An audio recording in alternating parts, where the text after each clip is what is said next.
Well, hello everyone. Welcome to the podcast, Good Body, Good Brain.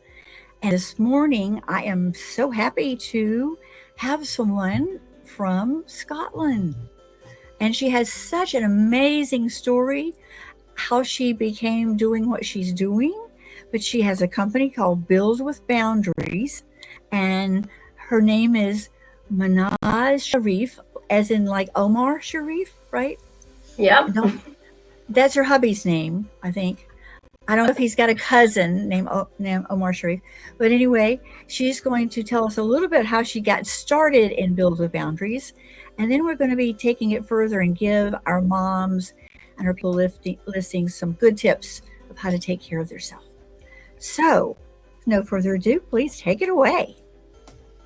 Thank you so much, Sally. I'm delighted to be here. My name is Mahnaz. Hi, everybody. We are talking about boundaries today. So, my business is called Build with Boundaries. And as Sally mentioned, I am near Edinburgh in Scotland. So, happy to meet you wherever you are in the world as well. I help mums who are juggling their business around their family life. Having that work-life management can always feel like a bit of a balancing act. And I'm here to help those mums to bring more harmony into their life so that they have more ease and flow, and ultimately they can be more present for themselves as well as their family. And that is done in a variety of ways. And as you can tell, boundaries are pretty key to, sustaining what we want, and that is a tool that is definitely used, which is why my business is called Build with Boundaries, and just bringing that harmony and that sense of harmony rather than this elusive balance that just never ever we never get sight of. Right. And once upon a time, you worked in the corporate world, right? Absolutely, yes. I've been in the corporate world for about 20 years. So I was an analyst, very logical and problem solving background I have. And that's what I bring into my current day now, but with much more of a harmonious blend of the feminine side of understanding who you are, what you need, and being able to create. And I felt like the filling in a sandwich, where you just feel this constant pressure all around you from lots of different parts of your life and different areas. I had two young children and they were under 10, and my mum was chronically ill, and then she was later diagnosed with cancer. So there's all these responsibilities and duties that you cannot give up on any one of them, because every single one is important. And all those challenges, trying to balance, working at the same time. My husband was away quite a lot as well for business, two young children with different routines, and then my mum as well. You just don't want to compromise on anybody or anything, and you want to do what you feel is right. But often we just end up being at the bottom of the list. So I've been there. I know how that feels, and I don't want that for anyone else. And I want people to know, especially mums, that there is a way to find your own way and find that harmony in your own unique way, because what it looks like is very different for each of us. And also too, because we're women, women tend to be the balancing act, because in a lot of cultures, even if you're a corporate person, you still come home and you still have the care of the smaller children, and possibly even cooking or cleaning and all those kinds of things. And so your own self-care sometimes suffer. I tell my clients, you cannot pour from an empty cup. So if you don't keep your cup full, how are you going to give love and attention to anybody else? Absolutely. And I think this is one of the most difficult things for mums to deal with, is that when they actually look after themselves, they're able to look after their children or their parents or their siblings, their partners, their home, everything better in a much more productive manner, in a much more present way. Because when we're not giving to ourselves, we really have nothing to give. And the more we can give to ourselves, we're actually giving more to others. And just understanding that putting ourselves first is actually essential. It's not selfish at all, but it is essential in what we actually want to do for others. Sometimes I think you might have to sell that concept to a lot of women, and it varies from ethnicity. Um, Yeah, absolutely. I think you're right there. Every culture, even like in our own family homes, we have created our own cultures in every single family. So no matter what background you have, what religion you have, there are always these influences that create the family culture that we decide to create for ourselves. And it is hard because mums and women in general definitely take on way more, and the guilt that they feel is just like incredible. Like, I don't think other men, dads, other relationships that you might have, they do not feel it in the same way. And because of this, it's a positive thing in the sense that it makes us who we are and able to serve others. But in some respects, it doesn't always serve us because we're holding on to this guilt.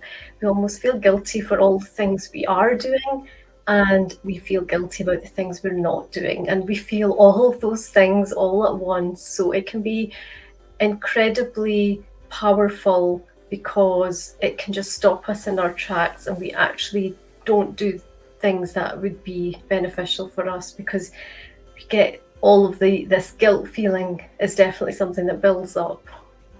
well, I find too that social media doesn't help us because the moms on social media have been to the makeup artist, had their hair done, have beautiful clothes on, and they're just doing everything so easy peasy. They make it look so easy. No kids ever throw up or have fevers or make a big mess in the living room, or the dog doesn't have like a little accident somewhere in the corner of the house. None of these things happen to these people on social media. So when we talk to real life people, and the real life people say, how come I'm not doing like those people? And we start to compare ourselves. And that sets us up for feeling bad about our own self esteem.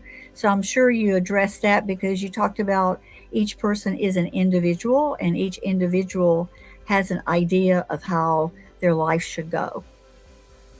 Exactly. And I think that word you just mentioned there, what things should look like, I think that is something that we definitely need to start noticing more. And the more and more people that I speak to listen to just hear themselves when they use the word should is so powerful, because why we think that this should has to be the next external expectation. We get to choose and we get to decide what it is that we want and what it is that we don't want. But the trouble with that is we've come down so far, we've forgotten to ask ourselves what we really want.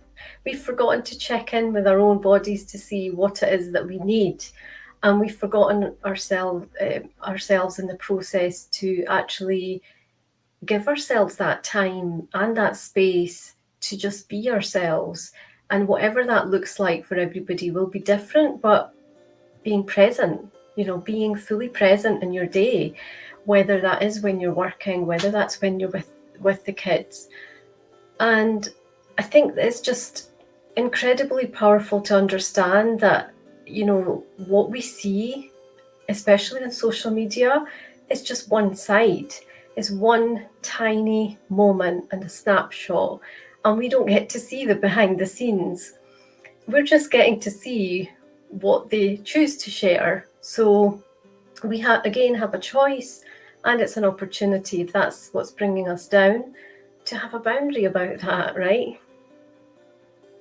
Yes, I said the best thing you can do for yourself is just stop watching social media. Just don't watch it anymore. Yes, they're funny puppy pictures and they're little animals, But in the meantime, you can waste whole 2 hours of your day just like scrolling on Instagram, etc. And then after you do that, you think, oh my gosh, I could have done so many things beside this. Yes, sometimes we do need to just have some downtime and relax. And that's the time we need to let our brain relax and do a little daydreaming, just let ourselves drift and listen to what our body's trying to tell us, what our internal guidance system's trying to tell us. And if we listen, life becomes so much easier. 100%. Yeah. I think creating that space feels like it's very difficult when you've got so many things on your to-do list. Everything is never ending. There's this constant treadmill of things going on. It's like, that conveyor belt never stops.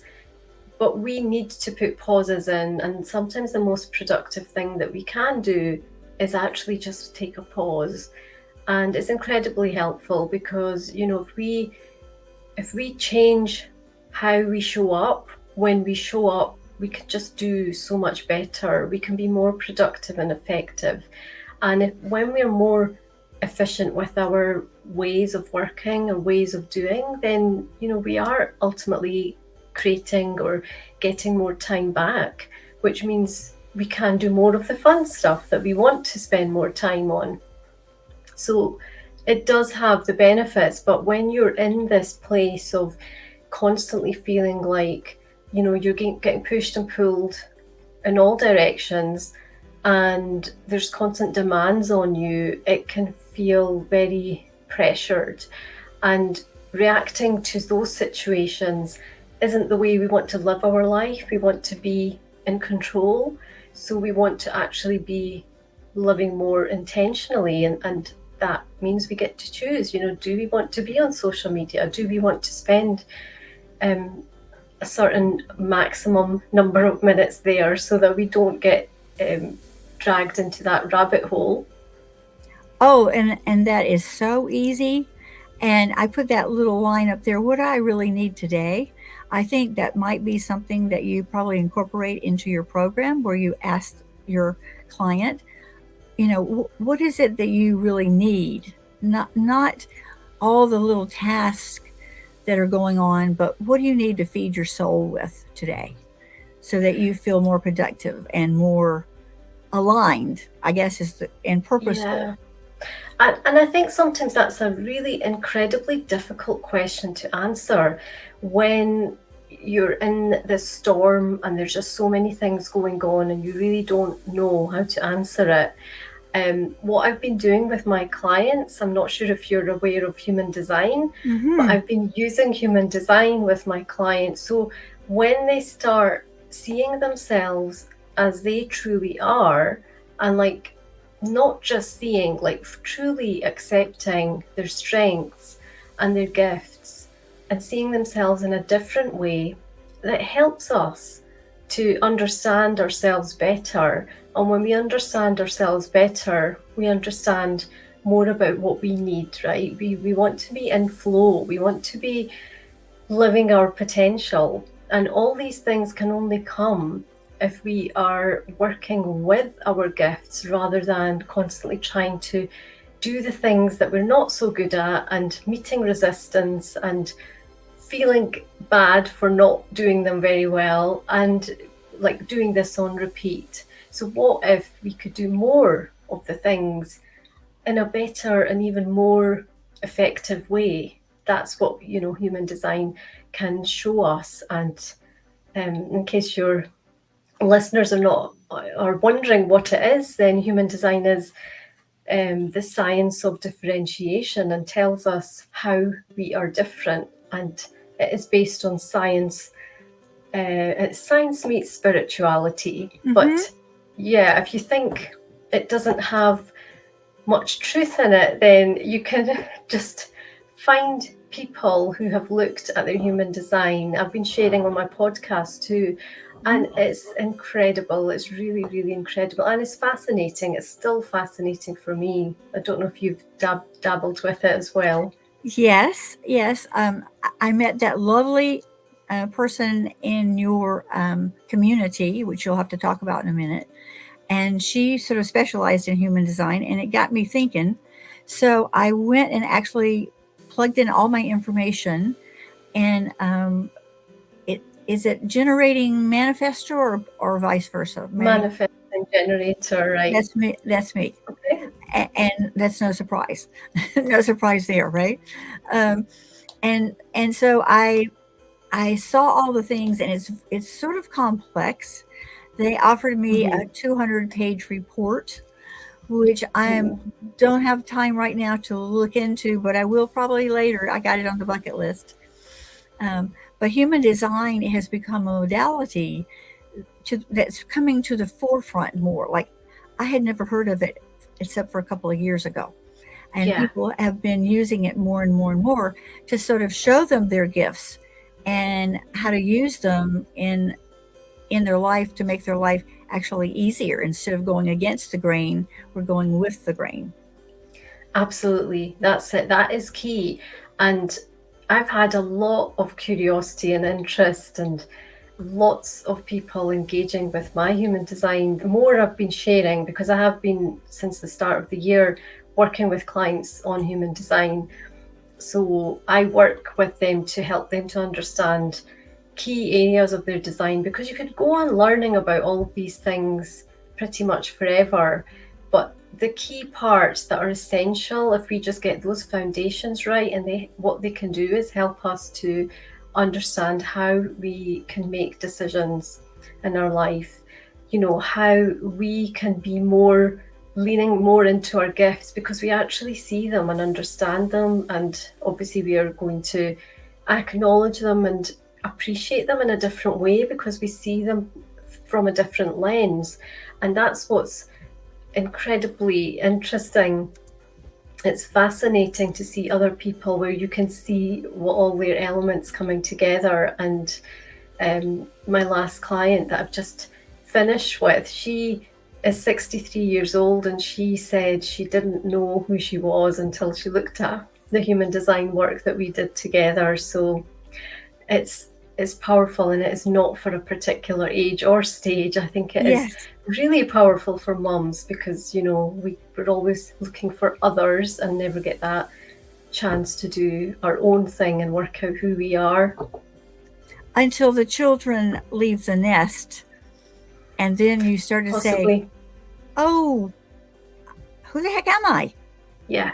Self identity gets so intertwined with the role as a mom and as a wife. So when somebody says, "Well, who are you really?" It's a question sometimes people stumble over because they haven't taken the time to sort of reflect on what that really means. And we never really know. I mean, we don't come to this world with a manual. We don't know. We just have to live our experiences, and our beliefs are shaped when we're very young. So there's always something that can be blocking us or stopping us from the next thing. And we can't uncover that. We can't see that. But at some point in time, just like we would want for our children, we need to look at ourselves and say, like, what do we really want? And we have got another chapter of our life. How do we want that to look? But before we can set any boundaries that help us and aid us to do that, doing this work and understanding who you truly are is really powerful, because then it comes from this place of an internal burning desire, and it is something that is deep within you rather than it feeling like it's something that's come from the outside.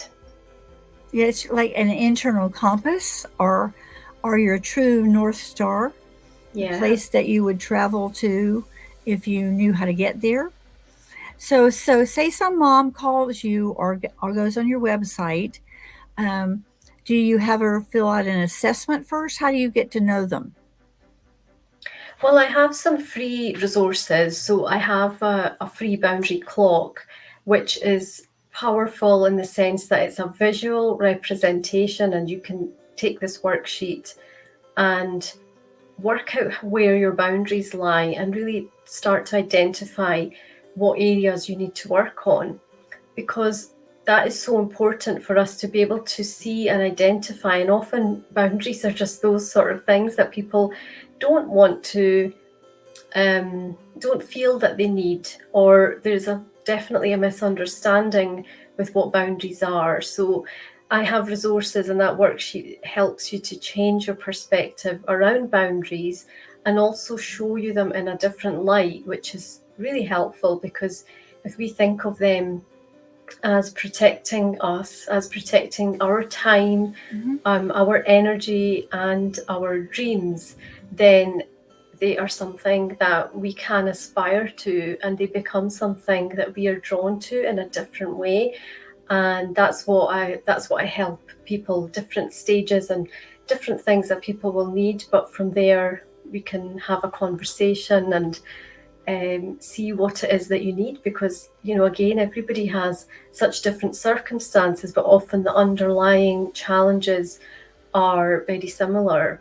And sometimes people might need to learn about themselves more. Some people might need the whole piece of understanding how they can get harmony, so then this human design becomes just one part of it. There's just so much work that we can do on ourselves, and when we do that internally, then it starts to have this ripple effect around us as well. So that's always a hidden and extra benefit that moms really appreciate, because it impacts their family, it Mm-hmm. impacts their children.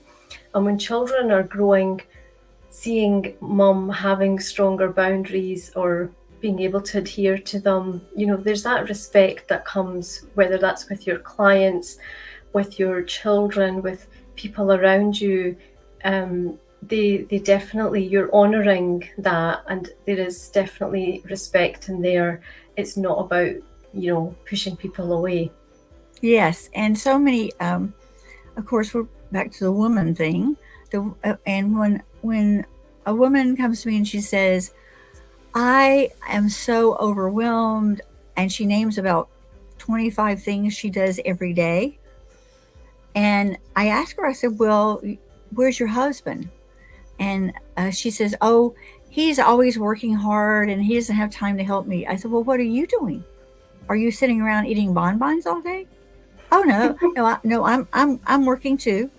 And I would say, "Well, what if you ask him to give you an hour at least every weekend where you took care of the children?" I mean, the husband did, Yeah. and you went off to have lunch with your best friend, or go see Granny, who's maybe a couple hours away or something, where you take off work, your work, and then let him back you up and take care of that. And it's an eye opener. The first thing they say is, "Oh, he would never do that." And then I say, "Well, Oh, have you ever asked him?" "Oh, he'd get mad." "Well, how right. do you know? How do you know he would?" "You won't know until you ask him." And This then if he does it, and she comes back after he's had the kids for 1 or 2 hours, he'll say, "Oh my goodness, I didn't know this was so hard." I know. And also doing things together. The thing is, Mm-hmm. when we just build this thing up in our mind that it has to be done this way because it's always been this way, it doesn't really help us. So we can change these things, but there's always some mindset stuff at play. Like, we've already created the expectation of others. We're already bending over backwards doing things. We're already not asking for help. We don't know where to say no. We're just too busy saying yes and adding more things to our list. It's not really fair, and we would never want our children to do that.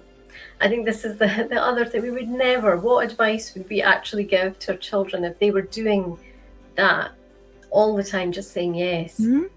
And also, too, we're actually role modeling to Mm-hmm. our children Yeah. what healthiness looks like. And if they Yes. see us running hither and yon and not being very present because we're already thinking about the next thing we're supposed to be doing, then they notice when suddenly we stop and are Mm-hmm. just there and just present with Yeah. them. And I've had them say to their parents, like, "Where did mom go?" It's normalizing the conversations, the roles of mom and dad, the boundaries that they see, the respect that people have for one another. All these things, children are sponges and they are going to learn way more by seeing what they see in their home than anything else. I mean, they spend way more time at home than they do at school if you just count up the hours. So just thinking of it that way can really help us see that we have to start creating change, and it has to come from us, not like looking outside to do that, because we would never ever want that for our children. I've got 4 ways I can share with you Oh, that yes. boundaries are essential, and 4 roles that they play. And this is quite visual, so Hmm. I hope that this will be helpful for your listeners, Sally. Okay. First one is boundaries can be your shield. So they protect your time, your energy, and your dreams. And when you're setting boundaries, basically what you're saying is that my dreams matter and my well being is a priority. So that's number one. Number two is boundaries can be our clock, because what they can do is help us to manage our time more efficiently. We can set limits on when we work or how we work that allow us to be fully present with our family when it matters. Boundaries can also be our voice, so they are there to communicate what our needs and desires are. And then, because these boundaries help us to express what's important to us, it becomes self-care and not being selfish, as we spoke Hmm. about before. And last but not least, boundaries are our pathway, because what they do is they create that space for us to achieve our professional dreams without compromising on our enjoyment of raising our family. So they become like this guiding star. Yes, I think of them sometimes like you've seen the Sherpers that work on Mount Everest to help the people who are determined to get to the top. And what they Mm-hmm. do, they don't just chisel out the pathway, they actually put ropes on either side of the pathway. And that's the Yeah. boundary that keeps the Mm-hmm. client safe as they head up towards the top of Mount Everest. If they wander Yes. off, then the Sherpa says, come back, come back. You need to stay over here. This is a safe place. This is a place where you can maximize your energy because you want to go, the quickest place from one to the other is a straight line. And this is how Mm-hmm. you get to the next base camp. And I so love we that. we kind of we kind of do that too, both as coaches and just as mentors to people to say, okay, I'm in this area. I can be your Sherpa. I can show you the best way to get up to the place you want to go, and it'll be easier if you have a coach to take you along the way. I love that analogy. That is so powerful. And you know what you're making me think is, when they're creating that path, when they're creating that boundary, not only is it helping them, it's also helping the people around them. Just like, in our family, when you create those boundaries, it allows you the space and allows you to understand what is and isn't within that. But it also allows the other people in your life to understand what's important to you and how they can respect those boundaries. Whether that's your children or your clients, for example. We need to have client boundaries. We need to have boundaries with everything that we do, because time is the most precious commodity we have. And the more that we guard that, and the more that we can protect it and use it intentionally, then we know what we're spending that time on. It should be thought of like a bank. We have a balance, and we want to use it in a really intentional way, so that we feel that we have given our energy to the right things in the right way for the time that we want to give. Yes, and we always can get money, but we can't go withdraw time from somewhere else. Oh, We've all got the same 24 hours a day. And if you've ever heard people like Robert Kiyosaki and Grant Yeah. Cardone and all those people, or Gary Vee, talk about what they do with their time during the day, Mm-hmm. and they basically use their zone of genius, and all the other sort of mundane things kind of fall away, and they either hire somebody else to do them, or they put them aside and sort of batch them and just do them all at once, instead of like, I got to do this, I got to do that. And their zone of genius allows them to expand and be able to make the big deals, make the relationships work, those kind of things. Because without the boundaries, how are you going to navigate a relationship, particularly if you're in a family situation? Yeah. Absolutely, it's so important in all walks of life.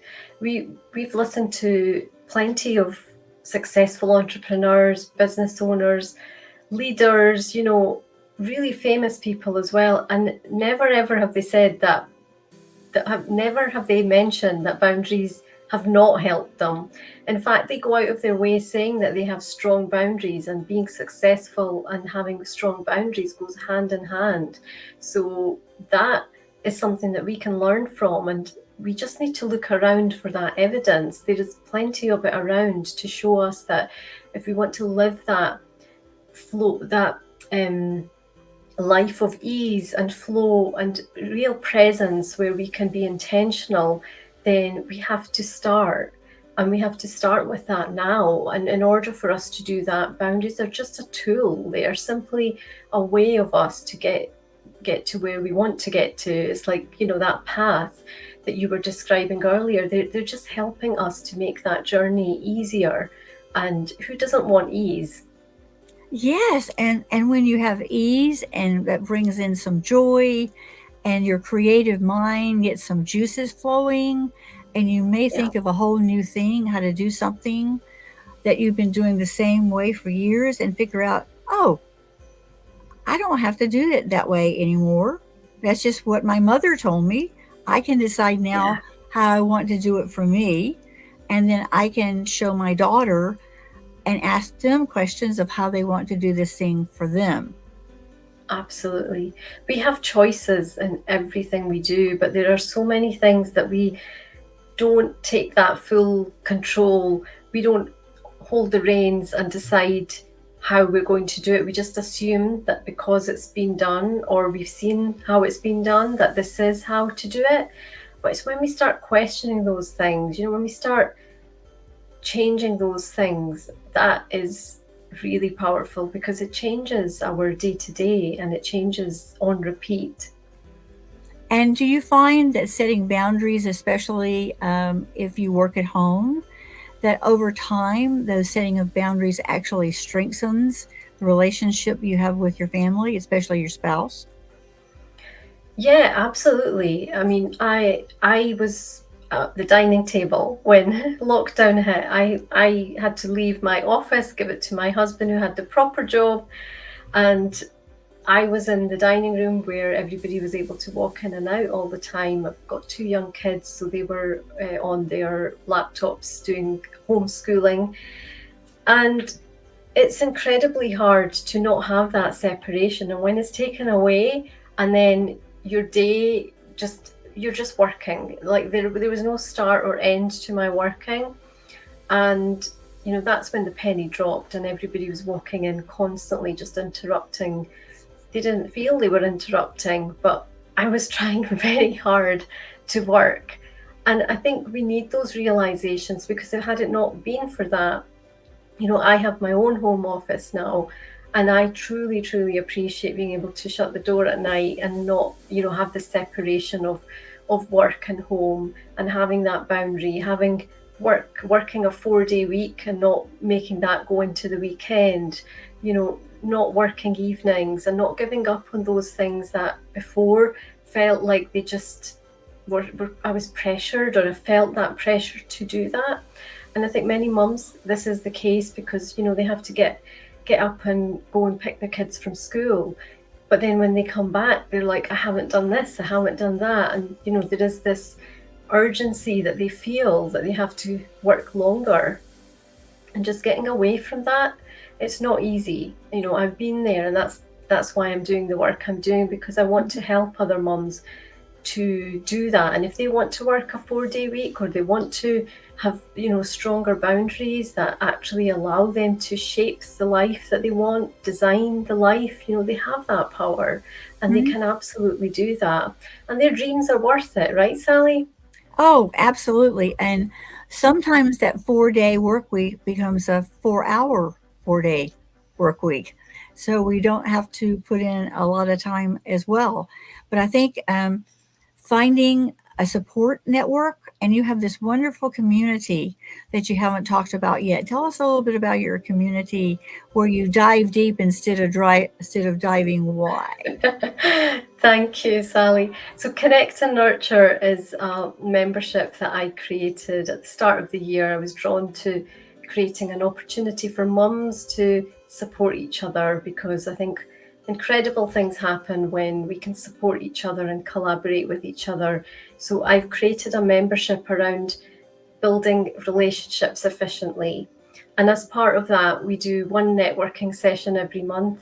But the networking is really just one tiny little part of the membership, because the membership is there to help mums to create a plan on how they want to follow up with people. Any networking events they go to, they'll have hundreds of notes and notepads on who they want to connect with, but then it doesn't become a priority. And it's very hard to make things a priority when you don't know what the actual result will be. But that's the whole point with relationships. You don't know what might happen. I mean, we met on, I'm sure it was a networking, Sally, and we connected since. And this opportunity wouldn't have happened if we hadn't met. So, similarly, I'm trying to do this through my low cost membership, where mums can come and have conversations, real authentic conversations, no pitches to each other.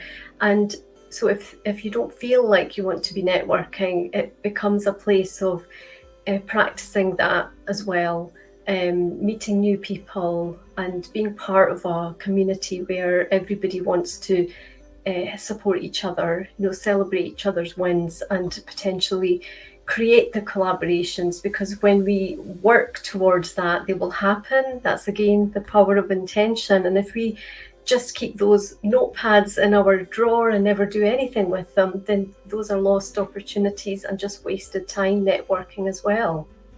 Yes, and I don't know if I told you I had spent a 3-day virtual summit in Australia called the Summit Alliance. And one of the key components of that is like multiple breakout rooms, sort of like you do with your membership, and hooking up with someone that might be in addition to your team or has access to a piece of knowledge that you don't have, and you want to put it into your team building as you're helping people grow their business. Mm-hmm. And you come out with like so many different types of people. But those people that I met in your community, I think 3 of them were now friends on LinkedIn. Because we connected, and I thought, oh my gosh, you're a travel agent. Oh yes, I need a travel agent. One of these days I'm actually going to end up going to Iceland. My friends are there now, my friends from Hawaii, and I'm saying, you're doing my bucket list. You're in Iceland. And now that volcano has taken off and is doing all kind of wild and crazy things up there. So they're right in the heart of it.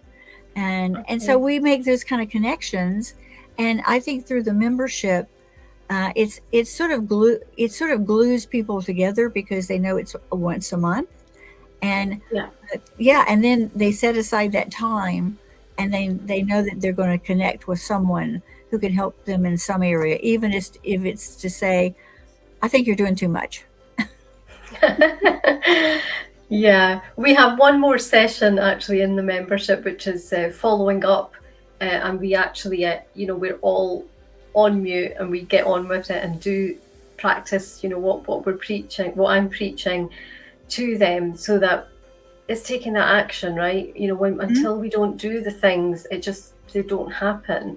So yeah, and there's a whole lot of resources in there that helps people to actually create their own plan, and then this can work outside of even the networking that I do, because you want to network in lots and lots of different ways. And we are online. You can network on LinkedIn. You can network in so many different ways. It doesn't have to be just a networking room. But what we do with those connections and with those people is where some people will go out of their way and make that happen, and other people, it's not necessarily a priority, and it's difficult to prioritize when you have got too much other stuff going on. So Oh, it's I think really helpful. it's a great place for introverts. You know, Yeah, absolutely. yep, Well, yeah, that's yeah. People that's always me and say, again. "Oh, you're so outgoing. You're so blah blah blah." I said, "But when I need to charge my batteries, guess what I do? Yeah, I alone time. disappear. I Yeah. disappear. I hang Yeah. out with the animals." Whereas Mm, extroverts get energy from other people. that's They right. they want to go to a party. They they get all that energy from the other people. And to understand that it is a way, another boundary. It's just another way of understanding Yeah. yourself and practicing. Because if sometimes people will like go onto my LinkedIn and they say, let's have a discussion about so and so, and I don't want to buy the so and so, but it's interesting to know about it. And so I'll say, just let me look at your website for now. And there's many times where I have done that, and they probably think, oh, she's never going to call me. And 6 months down the road, I need that very thing of that person who contacted me. And Yeah. so I know where to find them. Yeah. Exactly. We can make it work, and it is up to us to do that. It's just we have a lot of things to manage, and it can feel quite overwhelming to do all of the things. And that's why having a plan and working with a strategy, rather than it just being making you know networking meetings. That's Hmm. that's just the start of it. That is only step one. Nothing happens at that first meeting. Yes. And what would you tell, um, like a maybe, I know people are listening to this in many different venues because we're recording it and it's going to go on YouTube as well. And you can also listen to us on Spotify, Apple Podcasts, um, almost any podcasting platform. Podbeam, you can find us on there. And so if you were going to tell someone who's just listening to the podcast, who's not really here with us live, how would they begin, first of all, to figure out what good boundaries are for them? Or if they need a little help, what would they do to contact you? Yeah, so the first thing to do to really understand where you are with your boundaries, that helps you to understand where you need to go or what you need to shift. So my free boundary clock worksheet would be the first place I would ask you to go, and that is on buildwithboundaries.com/clock. You can download it free. Just, I would advise to print it off and walk away from your computer, go outside in nature, Mm-hmm. take some colouring pens, and just spend some time to reflect on what your boundary clock looks like. And that will give you some next steps as well, in terms of what you can do once you realise, what your clock looks like. So that will give you some guidance. And you can always check out my podcast, Built with Boundaries podcast, as well.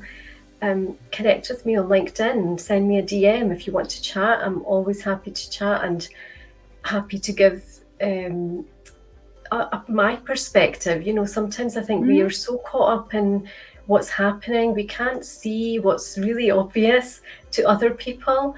And, I would love to have a conversation and help you further if you feel that you want to do that. And if you're ready, then absolutely contact me on LinkedIn.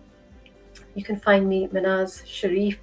I'm sure Sally will put my LinkedIn link into the comments. And yeah, just good luck with the boundary work, because you have to start somewhere. And I think just understanding where you are will in itself gives you a lot of insights, and you might not be prepared to see what you see, but you will get something out of it of massive value in terms of your current unique situation, And that's what we all need. We need that personalized, we don't want a formula. There is no such thing. And this just gives you that chance to opportunity to look at your life and all of your situations in a different way. And also, we like to contact human beings. Even though COVID gave us the ability to do what we're doing now, Yeah. and so it's shaped us in so many, many different ways. I think also too, I sometimes have clients that say, "Oh, I just I can't get this done. I just can't possibly get this done." And then when we sort of sit down and say, "Okay, what is it that you have to get done today? Hmm. Do you Yes. have to vacuum? I mean, do you really, really, really have to? I mean, what would happen if you didn't?" Um, and also, too, it has to do with the messages that we got from our own families, back to family culture. Yeah. One of my clients, her parent was an expat, and she worked very, very hard. She and her husband to send all three kids to college. They were the first ones in the family to ever go to college. And the mom would say to her over and over when she was little, sitting down and not doing anything is lazy. Right. So she spent the rest of her 30 years trying to do something and maybe do two or three things at once. And Hmm. eventually she didn't even know who she was anymore. Yeah. So calming Goodness. that mother's voice down, honoring it. Okay, yeah, your mom was trying to get you going in the right track. She didn't want you to just like hang out and not do anything. But it has to be again a balance with your boundaries as well. Mm, absolutely. And we learn these things so young that we don't realize what has impacted us. So, doing this work on boundaries is like doing self development work. Hmm. It's Hmm. working on you, and it's making your life better and just managing all those things in a way that creates more ease, and it just feels more joyful because when you bring that ease in, you definitely bring the joy as well. And being more confidently you, like who you Hmm. actually are. So, for that client you mentioned, her probably thinking all her life, well, I am lazy, is probably something that's been in her head, whether she knew it or not. And, it just makes you think, doesn't it, that that's such a huge, long time to carry that. Hmm. And we are probably carrying lots of things as well that we learned from under the age of 7. Yes, I call them mind mines, not landmines, but mind mines. They're sitting around up there and they're kind of like in the quiet mode until somebody asks us something to do something, and all of a sudden we get this reaction and we don't understand why we are Yeah. reacting the way we are. Well, Hmm. somebody has stepped on a mind Right. and that we didn't know we had it. It's a lot of people have these sort of concepts around money. They Hmm. think that money is dirty. If you're rich, you're a bad person. And so shifting that mindset that money is just energy received and given for something that's done. Yeah. And then when we do have money, we can make such a tremendous impact in the world. Like yesterday, I rescued a doggie from a center that took me 7 hours to drive there, and the doggie, nobody else would have taken her. She's a pit bull. She's a big Staffordshire lab, and I know in I don't know if it's all the UK, but I know in London they actually have banned them in many places because they think that they're a bad dog. Well, there's in my mind there are no bad dogs. There's only bad owners. And so I picked her up. She had scars all over her. Um, she was about 8 years old, and she had not been given a very good life. Hmm. And so she crawled in my car, and we're driving, and she immediately fell asleep. And I got her home. We already had prepared her kennel for her, which is a really big one, but I wanted to wait until to meet the other doggies, one by one. We set that boundary. so that we meet the doggies one by one, make sure everybody's okay with who they are. And it seems to be working fabulously. I'm not going to let her in the backyard yet with the Great Pyrenees. She's fine with the little whippersnappers out there, and she's exploring and trying to figure out, like, heck, how did I get here? But see, when you have the extra money, you can take it and do Yeah. good. So the key is to do well and then do good. Take that impact Yes. money and just move it forward to other people so they get the benefit of it. And then in the back of us is about 10 times coming at us. 100%. That's such a lovely way to think about, it is about giving and receiving. And the more good we can do, the more that money that we use, we can do more good. It just goes round and round in circles, and that's what ultimately gives us fulfillment and builds a legacy. That's the power behind the work that we do, because for the short term it's just coming in to pay the bills and do the things that might not seem very um, interesting or very exciting, but the excitement is that other things that you could never ever have done before that you get to do. And that's amazing. I love your story about the dog. Well done. It's such a long drive, but I'm sure you're feeling happy about it, I can tell. Well, it gave me confirmation that I actually can drive 14 hours in one day and Wow. not go crazy. I didn't feel tired when I got home. I would just sit and with my new puppy and sat with her in her kennel just to kind of get her adjusted. And I was so happy I had her that I had gotten her away from the shelter.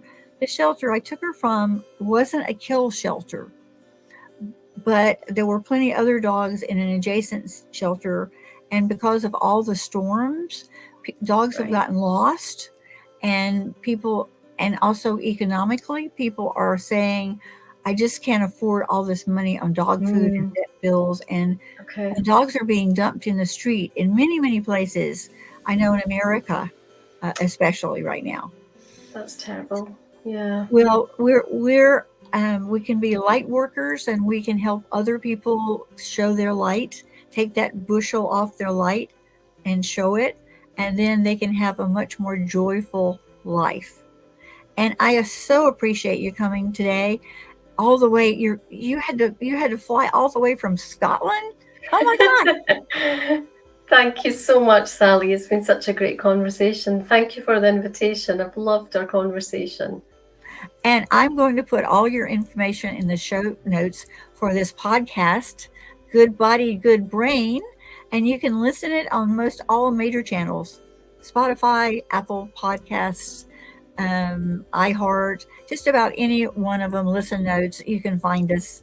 And please contact Mahnaz if she would love to talk with you. Even just send her a DM on her LinkedIn link, which will also be in the notes. So for Thank you. today, thank you so much. I have enjoyed you thoroughly. You're a delight. And I know that you're going to continue helping people, especially moms, kind of get their life back. And that's really important. Thank you, Sally. So we'll see you next time. Bye bye.